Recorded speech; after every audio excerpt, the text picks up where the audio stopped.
One day, out of nowhere, I started seeing strange numbers floating right above people's heads. I had no idea what they meant. At first, I thought I was just imagining them, that they couldn't possibly be real. But as time passed, those numbers kept appearing, even clearer than before. They couldn't represent people's lifespans. The values were far too high. I noticed an old man with a massive number above his head, and a young man with a much smaller one. They didn't seem to reflect strength or ability either. Then what were they? What did those numbers mean? Would I ever find out? Why do strange powers like this always come without instructions? It was driving me insane. The protagonist stands in a crowd, numbers glowing over everyone around him. He says, "I started ignoring them eventually. Not that it mattered. My life was already worse than hell." He looks miserable. His mother, crying, says, "I'm sorry. Please forgive me." He looks at her confused. "Mom, what's wrong? Why are you saying that?" Then he sees his older brother walking away. "Big brother, what are you doing?" he calls out. His mother collapses to her knees, sobbing, "Forgive me. I'm such a worthless mother. I couldn't do anything for you." His brother turns and says coldly, "I hate that I was born into this family. Don't ever get in my way again." And with that, he leaves. The MC calls out, "Oh, June!" But his brother doesn't stop. He holds his mother as she cries, thinking, "My life was already a living hell. Maybe that's why I stopped caring about those useless numbers. I just kept working day and night for my mom. I had no time left for anything else." Later, we see him in a military training camp. A soldier beside him says, "Lights out, soldier." He nods, "Yes, sir," and continues reading. He narrates, "I believed if I just kept studying, my life would eventually improve. Education could change everything." And finally, it did. He got a job in the General Affairs Department of a good company. Things seemed to be going well, but deep down he knew a bigger problem was waiting. One evening, a co-worker approaches him. "Hey, Jaehyeon, are you really going to work all night again?"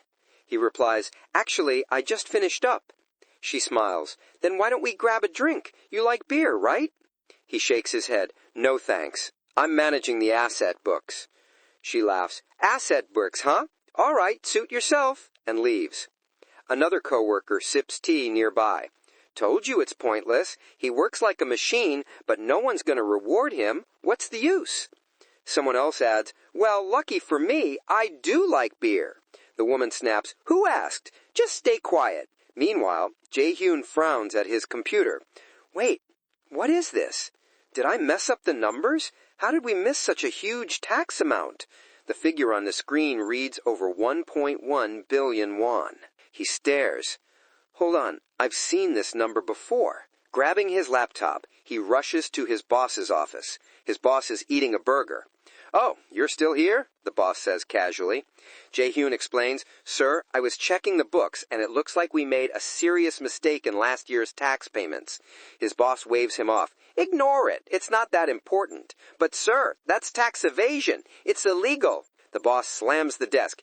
"Jaehyeon Shin, I said drop it. Didn't you hear me? Everything's fine. Forget about it." Jaehyeon narrates, "At that moment, only one name came to mind. Senior VP Hung Ji-yun. I remember seeing that same number, 100 million, flowing above the VP's head, the exact amount missing from the taxes. The man seemed friendly, well-liked, respected by everyone, yet he was stealing millions. I wondered, could it be that that's what the numbers mean?" He warns his boss, "Sir, if anyone finds out about this, it could be bad." The boss chuckles, still chewing his burger. "Jaehyeon, relax. You're too naive. One day you'll regret being so straight. You need to learn how to bend the rules if you want to survive in this world. Got it?" Jaehyeon falls silent. I realized then I was standing at a crossroads. If I stayed quiet, nothing would happen. I could blindfold myself and keep working like everyone else. But that life would be garbage. He dials a number, the National Tax Service. Then I'd become trash who sold his morals just to eat. He mutters. The call connects. "Hello?" Scene shifts. Senior VP Hung Ji-yun is arrested. People whisper around the office. "Did you hear? The senior VP is gone." "Yeah, they arrested him for tax evasion. Apparently he stole a fortune." Really? He didn't seem like that kind of guy. Jaehyeon narrates, he was caught right after I made that call, and the number above his head disappeared. So that's it. The numbers show who's evading taxes. What kind of weird power is this? Then Ji-yeon turns back and smiles faintly at him before being taken away. Jaehyeon freezes. What was that look? Next scene, he's called into the boss's office. Jaehyeon, I'm sorry. The order came from above. I can't stop it. Clear your desk and leave before next week. I told you before, sometimes it's better not to get involved. Jaehyeon leaves the company and starts job hunting. At one interview, a woman says coldly, "You're the one who reported your senior VP, right? We can't trust someone like you. You don't understand teamwork." Another interviewer adds, "Sorry, Jaehyeon Shin, but you're not a fit for our company." A third sneers, "Don't you get it? This industry's tough. People like you are the rats who chew through the books. Learn to compromise." And at every interview, he's rejected. Everyone called me a traitor. My reward for turning a man in was nothing but scorn. It hurt. Still, I shouldn't have been surprised. I'd find a job in another industry. But now I finally understood what those numbers meant. I had one more thing to be angry about. This world was full of crooks. The government was short on funds, while countless criminals avoided paying taxes. My path was clear. I would become a civil servant and wipe every one of those numbers clean, turn them all to zero. I imagined myself swinging a sword through their hidden wealth, cutting away every unpaid tax. "You filthy bastards," I thought. "I won't leave a single coin you stashed away." After all, fairness in this world was rare. Law, gravity, and tax rules were about the only things that stayed just. When the power came to me, I could suddenly see who had dodged taxes. People with plenty to drink and fancy cars, but never a penny for what they owed. I didn't know how I'd gotten this power, but I made it my mission to send them to jail. We see Jaehyeon taking his exam, watching the clock as time slips away. It's a civil service test, the tax inspector written exam, round 1 for grade 7. He feels confident. None of the questions seemed hard. The exam is going well. The proctors warn, hands under the desk. Anyone seen moving their pen will be disqualified from exams for 4 years. The test ends. Jaehyeon steps outside, pulls out his phone to compare answers, and finds several missed calls from Solo. He opens a message. "Central Hospital Emergency Room contacting you. You didn't pick up, so we're leaving this text. Mungi is in the ER. Please come as soon as possible." Jaehyeon reads it, stunned. "Mom, in the emergency room?" He sprints. At the university hospital reception, the total is 650,700 rupees. "How many installments?" the clerk asks. 6 months, please, Jaehyeon says, choking at the amount. He can't cover it. He goes to his mother. "How much is the bill?" she asks. "I'll pay it." Jaehyeon lies, trying to sound calm. "It's not as much as I expected. Just a few lakhs. Don't worry." Back home, his mother stores something in the locker and asks about the test. "Not bad. I should pass. I checked answers online. I think I scored well." She beams. "That's wonderful, my dear son." Jaehyeon warns that interviews are still to come. Nothing's finished. Then he finds another letter. Health Insurance Corporation, notice of termination of health insurance coverage. Reason, you failed to pay premiums on time. Your services will be terminated. Any hospital bills and medication costs will be your responsibility. Jaehyun's mind races. Our insurance is canceled? We can't even pay taxes, yet Mom needs medicine. His mother says interviews are about spirit. If his spirit is strong, he'll pass. Jaehyeon promises to pay the premium first, to put it above everything else. She turns and asks what he's reading. He hides the letter. "It's nothing, just a bill. I'll pay it. Don't worry. Go rest." She insists on seeing it, and when she reads it, she says calmly, "I'll pay it. Forget about it. Don't worry." Jaehyeon panics. "Where will you find that money? You can barely afford your medicine. Don't tell me you'll get another job." "I said I'll pay it," she replies firmly. "I won't repeat myself. Nam, I'll just get another job. I'll pay this bill. You don't have to suffer so much." She scolds him. "Jaehyeon, have you lost your mind? What do you expect me to do? I'm old. I can't work like that." She reminds him he's come so far in the civil service exam and shouldn't give up. "I won't lose you too," she pleads, bursting into tears. After your father and your older brother, I won't lose you. She swears she won't drag him into anything. She's still strong as a horse, and he should focus on the interview. Jaehyun's body trembles. Everything is about money. He tells his mother he'll prepare for interviews, but he can't forget the bill. Instead, he makes one call he swore he never would. To his older brother, Ojun. Desperate, he dials. Ojun picks up. Didn't I tell you never to call me? Mom is really sick, Jaehyun pleads. I'm in a meeting. Bye. Wait, it's serious. Listen to me. When's that woman not sick? Ojun sneers. If she's about to die, send me the doctor's details. Text them. Bye. The line goes dead. Jaehyun explodes with anger and curses him out. Why are you swearing so much? She's not dead yet. Ojun fires back that he doesn't care and accuses Jaehyun of using his mother to beg money from him. Shameless. You're asking me for alms, aren't you? He spits. Jaehyun protests, but Ojun keeps going. Call me whatever you want. We're not family anymore.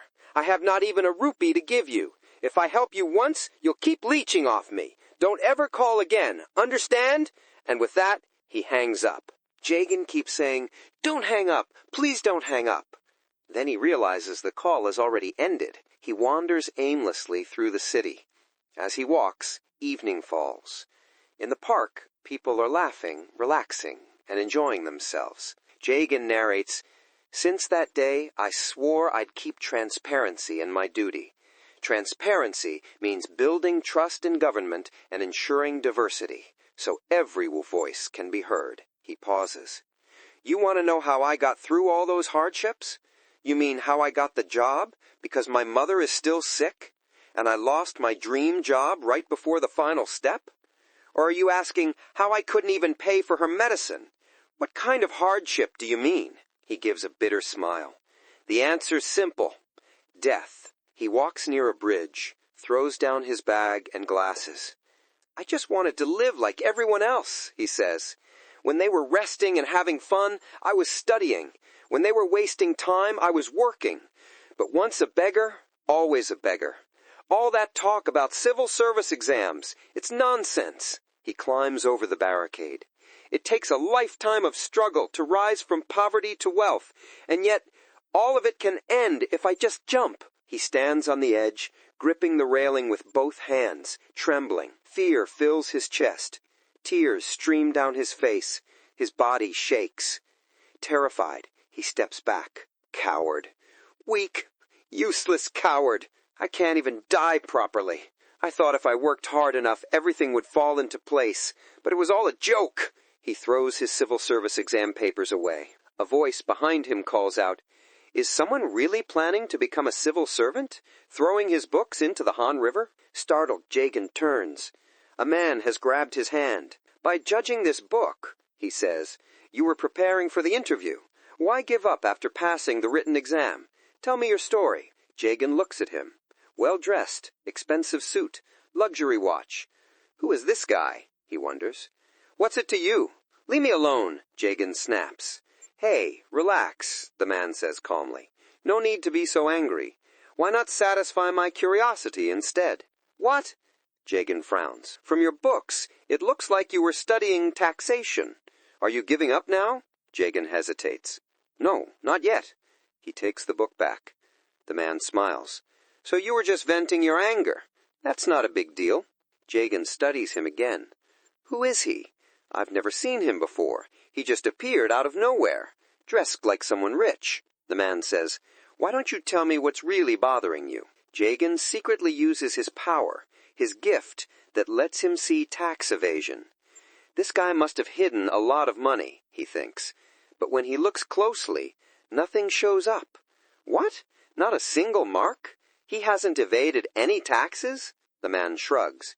If you don't want to talk, that's fine. I'll head home. Wait, Jaehyun says suddenly. I tried everything I could. I just wanted a normal life, but something always goes wrong. It's like the world cursed me, the man asks. And what exactly do you think is unfair?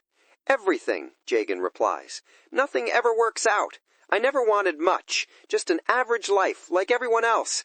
I spent my 20th birthday working, not celebrating. I just wanted to escape this hell. His voice cracks. Tears fall again. I only wanted a life with ups and downs like everyone else, to be rewarded fairly for my effort. The man sighs. You really think this world is unfair? I must say I'm disappointed. I know it sounds pathetic, but tell me, if this world is full of injustice, does that make what I did a crime? I only exposed one fraud, one man who didn't pay his taxes. Tell me if that was wrong. The man nods. So you turned in a tax evader. That's a good thing. Jaehyeon shakes his head, crying. I'm not pretending to be righteous. I just wanted a normal life. But because I reported my senior, VPB, for tax fraud, I got fired. I've given interview after interview, never selected. Still, I guess it's all my fault. I was born with bad luck. Who can really believe that law brings justice anymore? The man listens quietly. So you were preparing to be a civil servant? Yes, Jaehyeon says. It's the only path left for me, to stand tall and face those crooks head on. I have nothing, but if I pass, I can finally fight back. The man leans closer. And if you catch every corrupt person, will that end injustice? Let me ask you one last thing, young man. Suppose you join the government tax authority. Will you hunt down every tax fraud, even if they're powerful? If you blindfold yourself to status, no one will notice. And as I recall, you were fired for reporting an executive, am I right?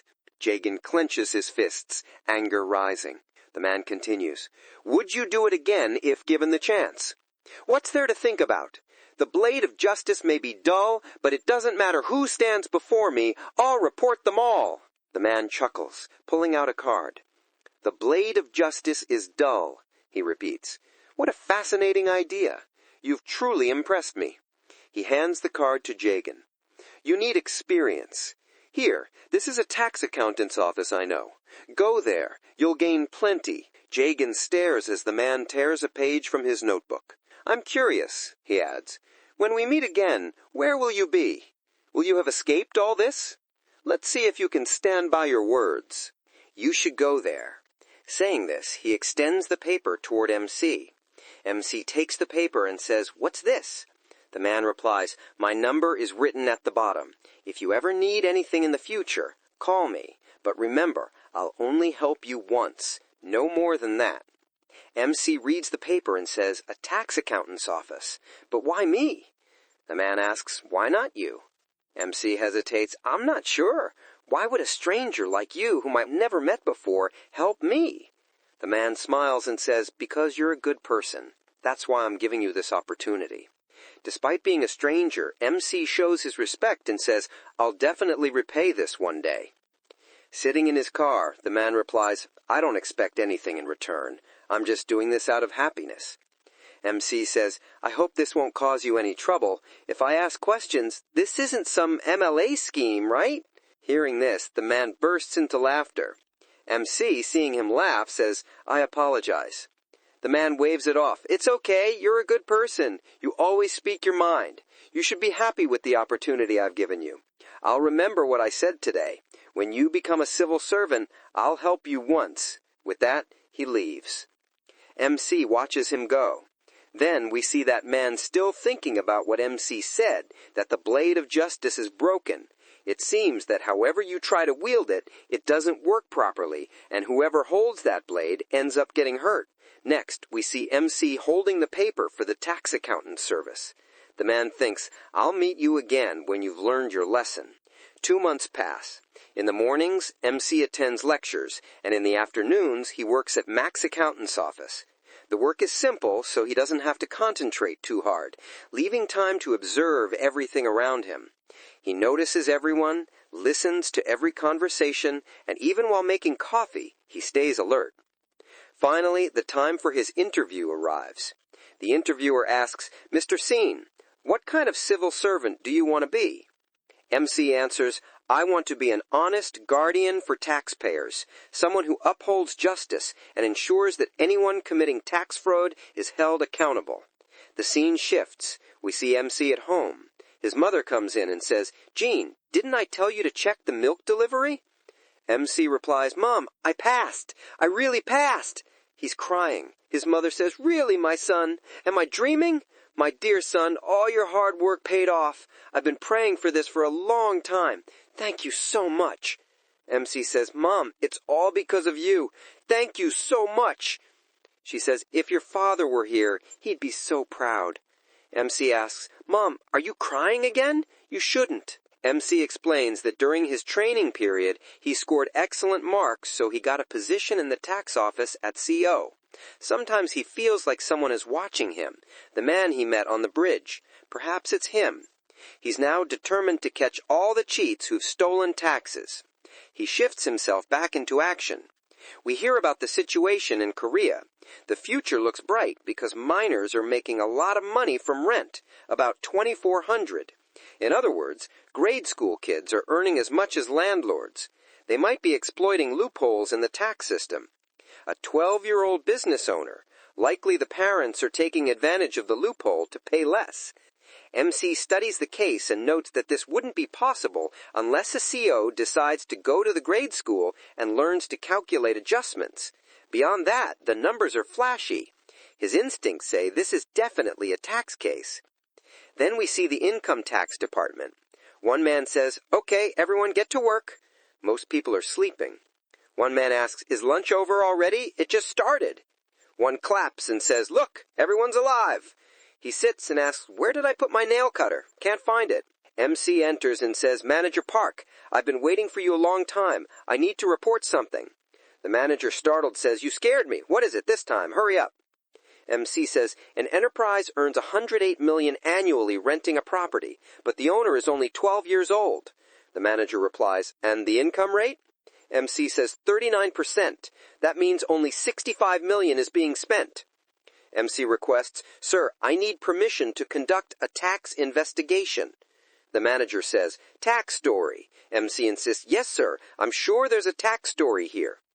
The manager asks, how can you be so sure? An enterprise earning $108 million annually rented out, owned by a 12-year-old and only 39% income? That's suspicious. The manager reviews the papers and says, you want to investigate this? Leave it alone. Forget about it. He hands the papers back. MC argues, but the owner is a minor. This could be an expert case. The manager says, I said, forget what you saw today. This is not our job. It's the property tax department's. Leave it to them. You've only been here 2 months. Do you even know how to read a financial statement? Do you hear me? I said, leave it alone. You don't need to investigate this. MC leaves, frustrated. A girl approaches and says, Inspector Seen, can I talk to you for a moment? It's about the Emsum shopping center, right? MC stops and listens as she begins to explain. You should leave this matter alone. Seen speaks. But just then the woman begins to tell. Everyone here already knows that the manager and the section chief are both friends with that owner. Seen asks, why? The woman puts her hand on Seen's shoulder and says, you really work extremely hard at this job, but you don't need to work this hard.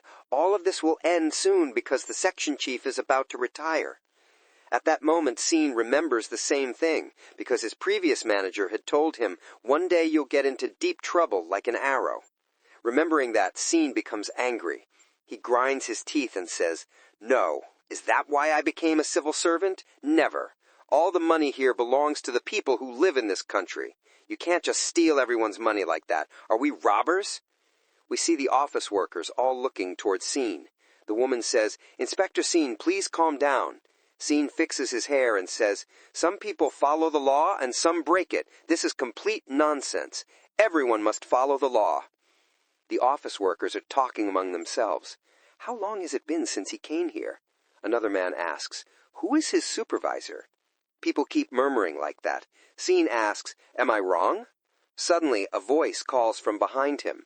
A man is calling him. Chain! Seen! We see the manager. He is very angry. He says, what do you think you are? Who are you? You shouldn't speak so loudly. Another man tries to calm the manager. He says, sir, please calm down. The manager does not stop. He says, if you want to behave like this, fine, you can leave. At that moment, the woman says, Inspector Seen, you should apologize quickly. But Seen does not apologize. He quietly walks away. The manager says, "Who do you think you are? Do you even know how many people are lined up for this job? I don't care if you leave, but it will be your loss. Think about it." The woman keeps talking. The manager, angry, says, "A grown man should know his place in this world."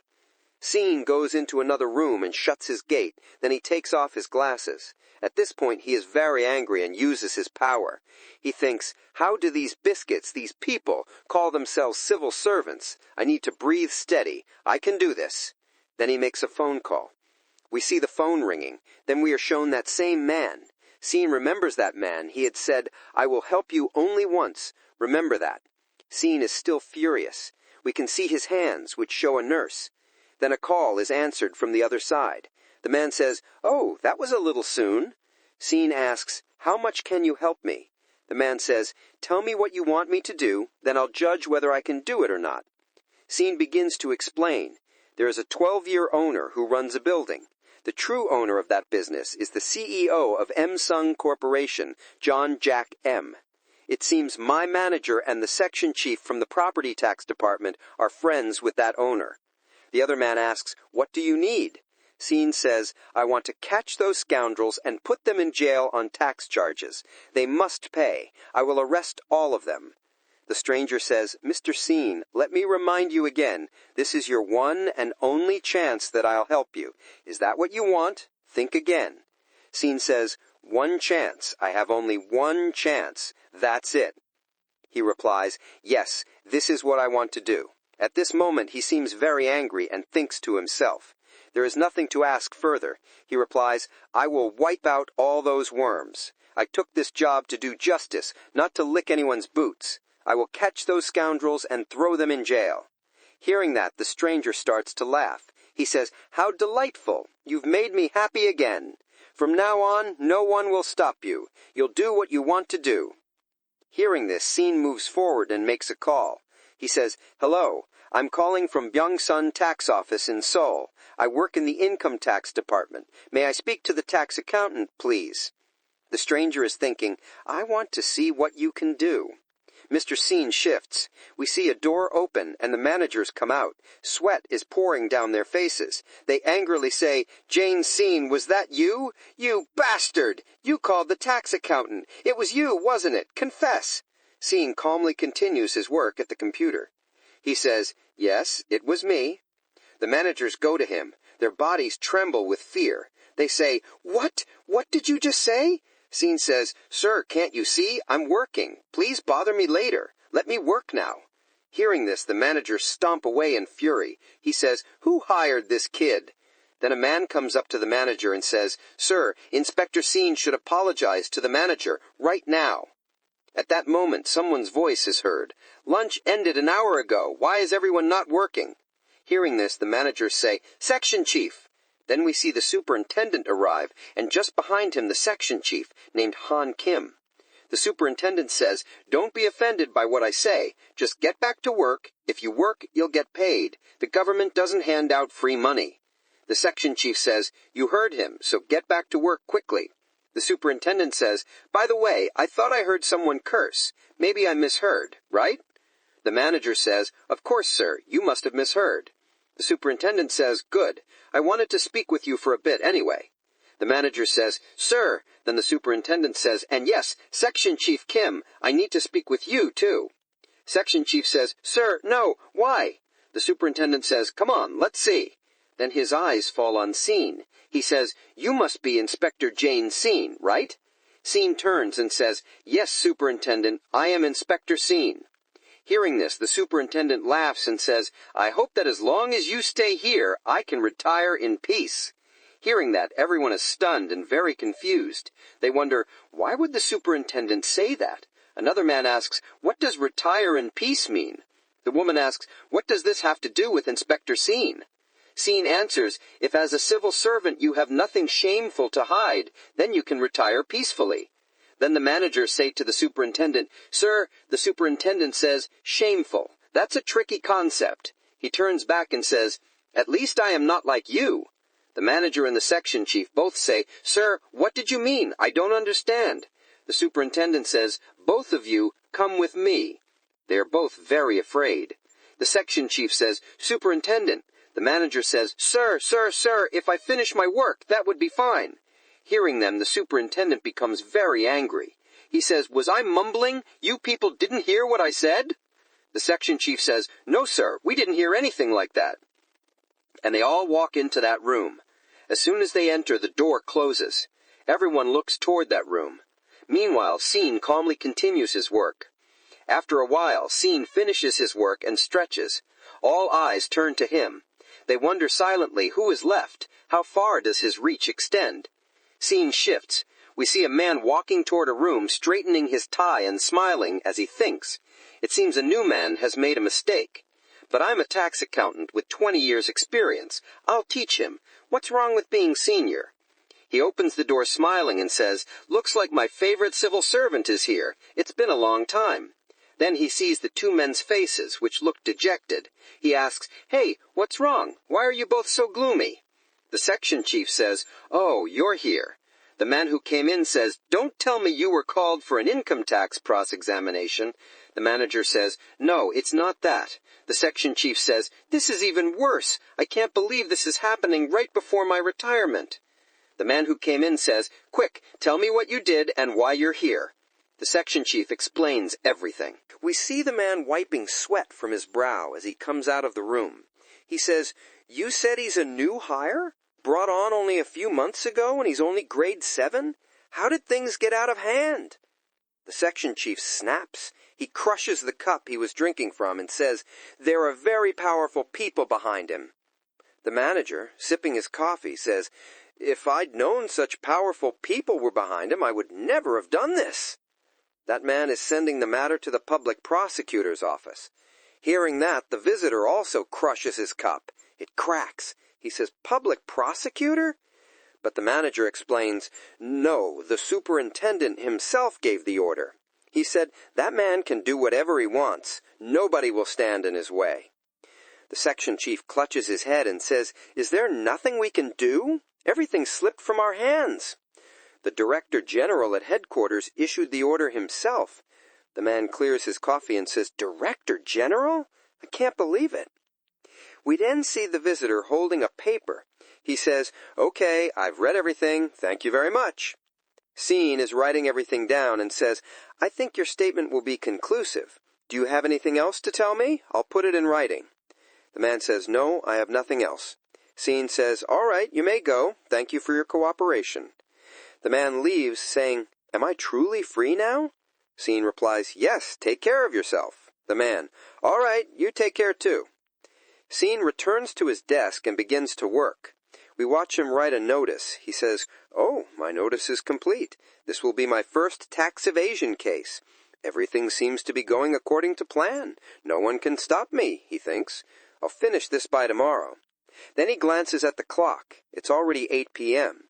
Shin looks up, wondering why he's suddenly nervous. He remembers his previous manager. "I told you, you'll regret it. One day you'll be in deep trouble." Shin finishes, leaves the office, and thinks, "Today everything went smoothly. Will tomorrow be the same?" A car horn blares from the other side. He looks and sees the stranger from the bridge.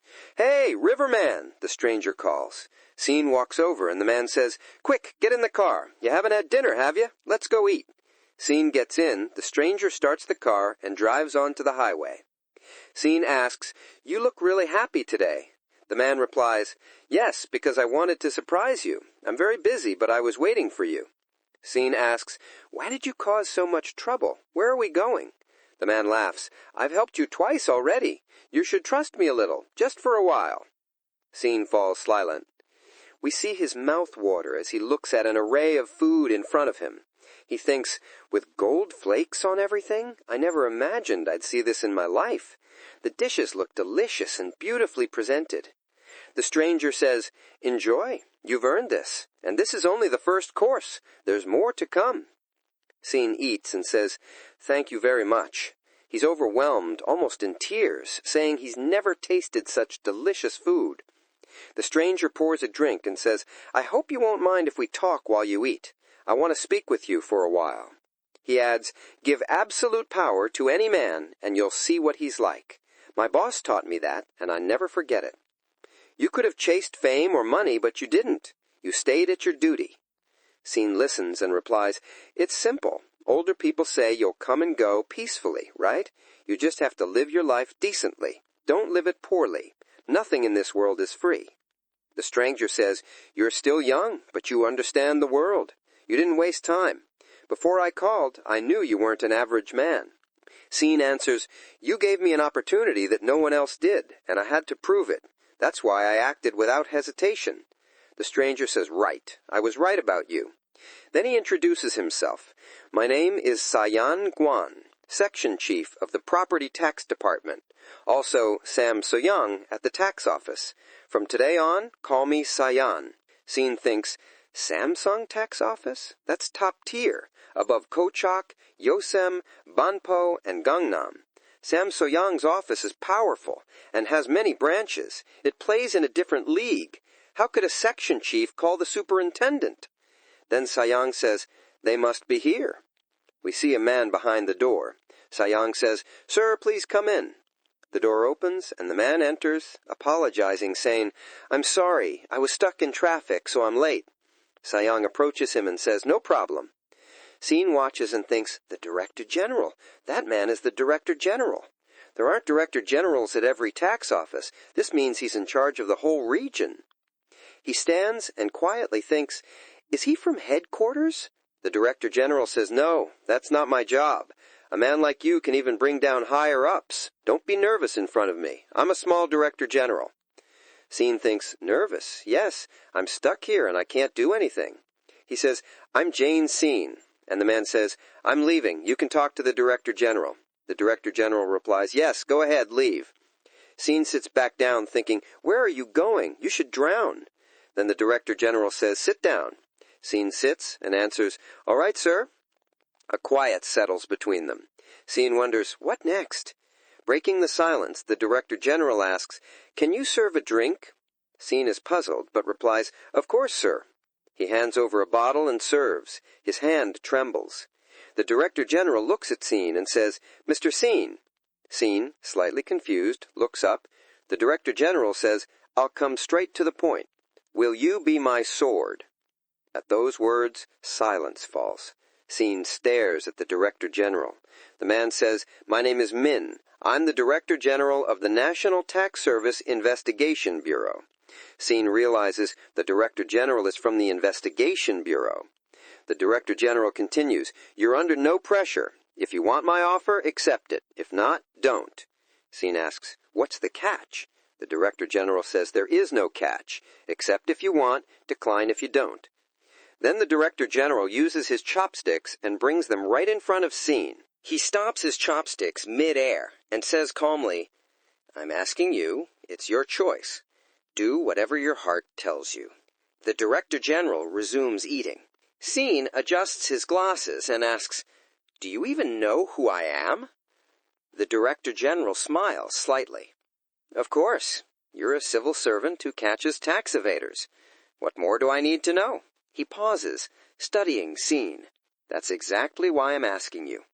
I want you to keep doing what you already do. Nothing will really change. Scene thinks to himself, He's oversimplifying it, but he's right. Then he says aloud, If you give me that kind of authority, there's always a chance I might end up catching someone from your own team.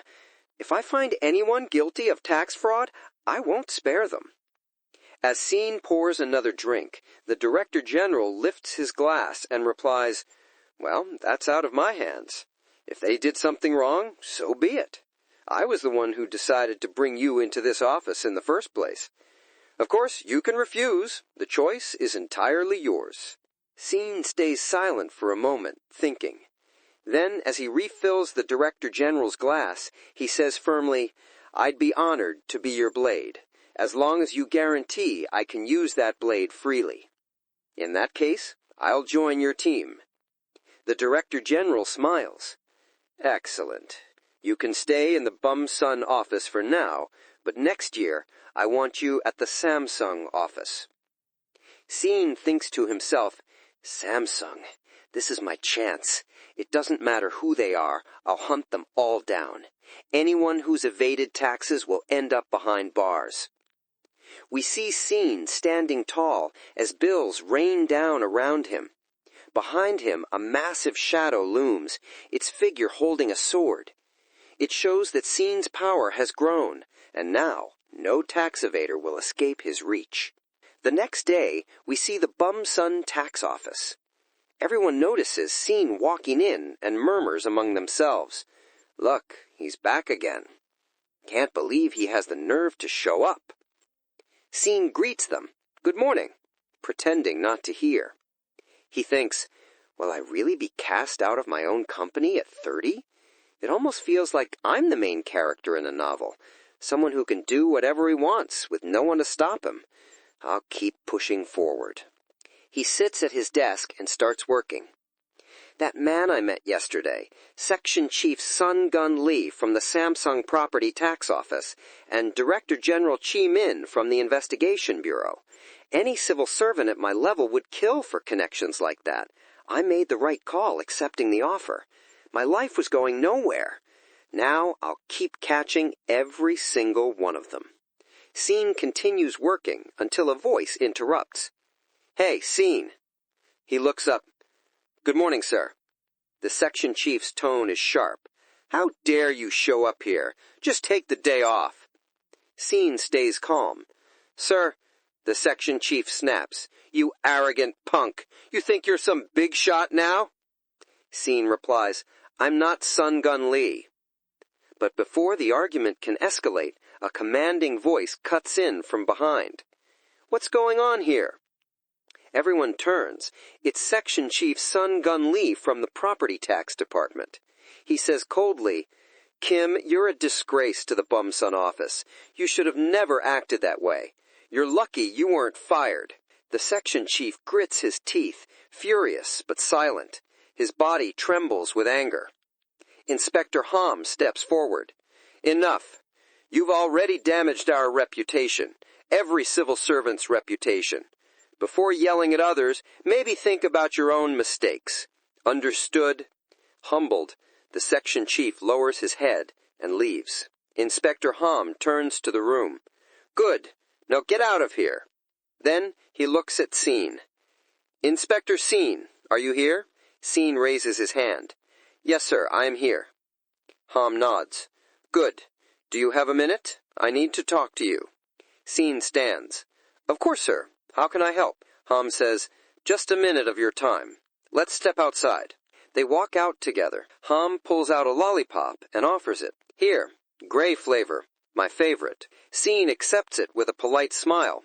"Thank you, sir." Ham says casually, "I don't like foreigners much. You know that. Anyway, I heard you're sending a case to my department." Shin nods. "Yes, that's correct.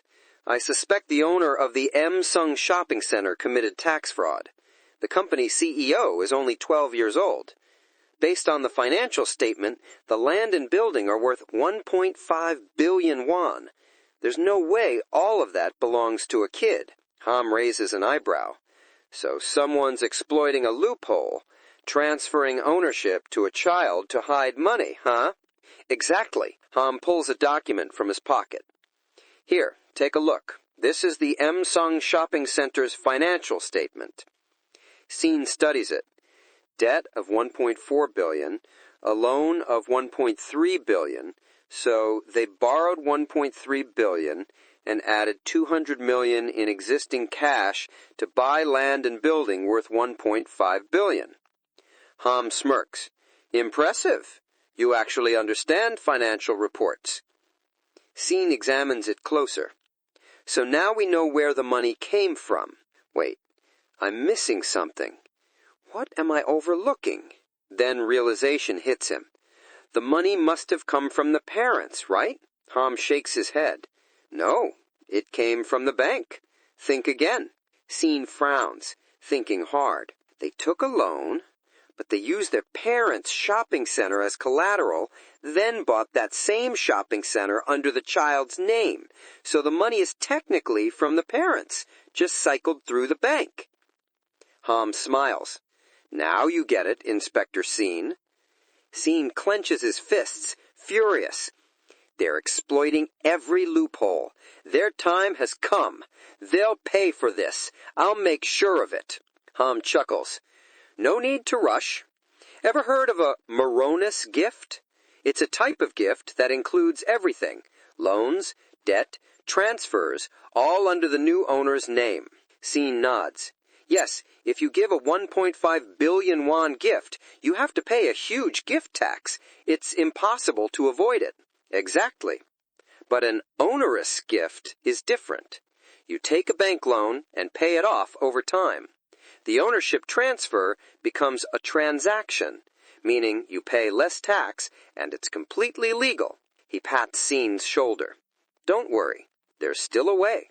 I'll show you, but you'll have to do some work for it. The scene shifts to the Max administration office.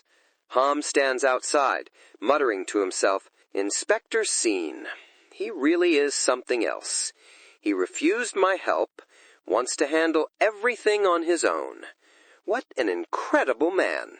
Just then, Inspector Ham spots Scene walking out of the office. He says, Scene, over here. Scene walks toward him slowly, calm and confident. Ham watches him approach and wonders, how can he walk with so much confidence? Anyone watching him would think he's a man with years of experience. The two sit inside the car. Ham asks, So, what do you think? What are our chances? Scene replies, I think we've already won. All we need to do now is show up and reveal the truth. Scene begins explaining. The idea is simple. Parents hand over their assets to their child so they can pay less tax. Ham nods. Right, that's how it usually works. Scene continues. But according to the tax report, the bank requires 1.3 billion won in working capital. Ham asks, and who's supposed to provide that money? Scene answers, technically, it should come from the child, not the parents. But in reality, it's the parents who pay. What we need is proof showing who actually provided the money. Ham smiles. Excellent. And then? Scene starts to say, well, but Ham cuts him off. Hold on, we're already here. That was quick. He parks the car and they both step out. Scene looks up at the building and says, So, this is Emsong Corporation.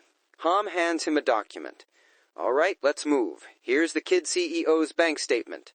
Scene glances at it. Wow, we have this too? It's so clear. Ham says, They always use a professional tax accountant. Look closer. Scene examines the paper carefully.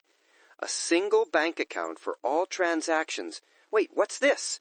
Ham replies, That's a tax notice. Remember, you always need solid proof for backup. Now we're ready. Go on, Inspector Scene. Scene walks confidently into the office. I'm from the Bumsun Tax Office, he says. I hope your future funding is running smoothly. The CEO, startled, spits out his tea. What's the meaning of this? In the room, the section chief and manager exchange nervous glances as Scene steps inside. Oh, our section chief and deputy manager are here too. For the record. Before he can finish, the manager cuts him off sharply.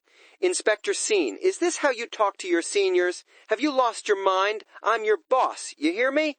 Ham steps forward and says coldly, Then start acting like one. You shouldn't even be here. Scene adds, A criminal hiding behind a civil servant's title. You should give it up. Move. I need that seat. The manager glares, but steps aside as the section chief calms him down. Enough. Sit down. Still fuming, the manager mutters, I swear I'll smash your head one day. He sits beside the CEO and grumbles, Where did this kid even come from? Who hired him? The CEO sips his tea and says, So this must be that problem child I've been hearing about. Scene sits on the sofa and replies coolly, Problem child, huh? Then let's settle everything today. The CEO leans forward. Listen carefully, young man. If I were you, I'd think twice before acting rashly. Scene responds, My name is Jaehyeon Shin, and I make my own decisions. Thank you for your concern. Ham slides a document across the table. Sir, you might want to take a look at this. The CEO frowns. What is it? I'm not interested. Take it away. Scene smirks. Oh, in that case, I'll just show it to little Miss Yeji M. I wonder if her school bell has rung yet. The CEO slams the table, furious. "You bastard! Watch your mouth! Fine, I'll look at it, but don't ever mention my son's name again." He snatches the paper, glances at it, and mutters, "What? 500 million won? What nonsense is this?" Scene replies, "Yes, it's far less than you expected. I figured as much." The CEO snaps, "Enough with this nonsense. Get to the point." Scene takes a deep breath, his tone sharp. "Of course the amount written there is small. Your actual figure is 1.1 billion won. The CEO retorts, "That wasn't a gift, it was a transfer. I paid the transfer tax. Did you hear me?" Scene replies, "A transfer only counts if something is returned in exchange. In your case, you repaid a loan to the bank. Isn't that right?" The CEO nods. "Yes, my daughter is repaying that debt with the income she earns from the shopping center."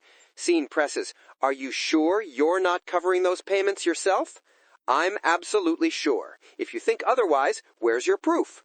He won't beat me, the CEO thinks. I never lose when it comes to willpower. Scene smiles faintly. "I reviewed the business owner's bank account." "So what?" The CEO says. Scene continues. "The same amount as the loan repayment is being deposited into that account every month." The CEO scoffs. "It's a 30-year loan worth 1.3 billion won. I pay around 42 million a year. The shopping center earns 108 million annually. Paying it off is easy. My daughter has no issue with it." He's just a civil servant, the CEO thinks. I'm a private taxpayer. Stay calm, stay polite. I haven't lost yet. Scene slides another paper across the table. "That's why I brought this. Take a look." The CEO frowns again as the manager beside him leans in. Sweat drips down his face. "This," Scene says, "is your second bank account. Look closely. 3.5 million won transferred every month, totaling 42 million a year. You're paying your daughter's salary directly to her, even while you're drowning in debt." The CEO goes silent, speechless. Scene continues. "Mr. Im, we've done our homework. I'll give you some time. Explain how this is happening." The manager loses his temper. "You've been sending money to your own child without consulting me? Are you insane? You had two options that could have saved you, but no, you had to handle it alone." Ham intervenes calmly. "Jahan, you did the right thing." The CEO grabs the manager by the collar. "I helped your son avoid compulsory military service." The manager yells back, "You did nothing." Scene looks at Ham. "Sir, may I proceed?" Ham nods. "Go ahead." Scene's voice hardens. "Since you have no explanation, I'll begin imposing the tax based on all the evidence we've gathered. We expect you to make your payments on time, accurately and completely." The CEO smirks, thinking he's already won. Scene raises his tax sword, striking it down with authority. The snakes slithering around the CEO burst apart, yet the man himself remains standing. The CEO laughs. "Kid, did you come here for a one-man show? That's not happening. Sure, you can take your payment, but it won't affect me." Under the table, he secretly makes a call to the Boomsun police chief. "You're underestimating me, boy," he thinks. "Just wait." The call connects. "Chief, how are you?" the CEO says smoothly. "I'm doing well," the chief replies. Inspector Ham observes the whole thing silently. "Oh, really?" he mutters, half amused. Scene confused, whispers, "Who is this chief, anyway?" The manager beams proudly. "The chief, from Boomsun Police Station." The CEO grins. "Exactly. That's great news. But there's a reason I called. You probably know Section Chief Team from the Income Tax Department and Manager Park. I'm very close with them. Well, it seems they're in trouble." The line goes silent. "What are you saying? Did I call the wrong number? You're the chief, right? We're friends. Hello? Hello?" The call disconnects. Cold sweat trickles down the faces of the manager and section chief. "What's going on here?" they whisper. Just then, Scene's phone buzzes with a message. "Huh, a text? That's odd. I rarely get messages." He checks it. It's from the prosecution investigator. "I'll be visiting Bumsun Tax Office this afternoon." Scene smiles faintly. So this was Section Chief's son's doing. Thanks. It feels good knowing someone higher up has my back. Hum looks at him. Shall we continue? Done, Scene says firmly. Meanwhile, the CEO keeps calling, but the automated voice replies, "The number you are trying to reach is currently unavailable. Please try again later." The CEO drops to his knees, his world collapsing. His final trump card has failed. Scene steps forward, sword in hand. "Tell your daughter we'll be waiting for her payment, on time and accurate." The CEO pants, desperate. "Wait, I'll pay you 500 million won, and I have something extra for you." He slides an envelope across the table. Scene takes it, watching as the CEO smirks with relief. Yes, that's it. No need to make this any messier. He'll take the bribe, and I'll be fine. But Scene suddenly rips the envelope apart. The CEO shouts, "Hey, what are you doing? That was full of cash." Scene glares. "If you have that much money to throw around, use it to pay your taxes." You're insane, the CEO stammers. Scene raises his hand. "Msung Corporation will soon face legal action for tax fraud. Be ready with your explanation. The public prosecutor will want to hear it." The torn check flutters to the ground, the amount written on it enormous. The CEO feels as if a monster is devouring him. Above his head, the word tax fades into nothing. Cut to Bunsun Tax Administration Office. "Did you pack their letters?" someone asks. "Yes, sir, everything's ready," replies an officer as boxes are sealed. The manager and section chief stand nearby, their belongings being packed. The manager pleads, "This was our first mistake. Please forgive us." The section chief snaps, "Don't touch my things." Guards escort them out. "Hands off me," the chief growls. "I can walk myself." Everyone watches them go. How disgraceful. A tax officer caught exploiting the system. What a shame. Our office's reputation is in ruins. A hand rests on Scene's shoulder. "Inspector Scene," Vosis says, "that's what they call a level 7 civil servant." It's the superintendent, smiling warmly at him. Cut to the superintendent's office. The superintendent offers Scene a candy. "Red ginseng flavor. You should try it. It's my favorite." Scene takes it politely. "Thank you, sir." Everyone here seems to love candy, he thinks. The superintendent nods. "You did excellent work." Ham adds, "I was honestly surprised. If I didn't know you were new, I'd think you had 10 years of experience. You handled that situation perfectly." Scene glances at Ham, surprised. "What's he doing here? When did he arrive?" The superintendent continues. "Section chief team was tied closely to that corporation. After they came to the office, no one dared touch them. Their connections reached the top. Anyone who tried was fired immediately." Ham sighs. "I used to, but you never believe how many investigators they corrupted. But you handled Manager Park and his boss beautifully." Scene smiles. The superintendent leans forward. "But there are many more like them. That's why Inspector Ham and I have a plan. We want to form a special team with you to root out every corrupt officer in the department." Scene listens intently. "Sir, I'm truly honored, but I don't think I'm special. My father passed away long ago, and my mother's been ill for years. I worked hard to get here. I didn't join for money. I joined to clean out corruption." Ham places a hand on his shoulder. "That's exactly what makes you special. Struggle shapes a person's path. Do what you believe is right. I'll always have your back. We'll make sure nothing stands in your way." Scene smiles. "Thank you, sir. But I'll warn you, things are going to get messy. I'll need your help." The superintendent laughs.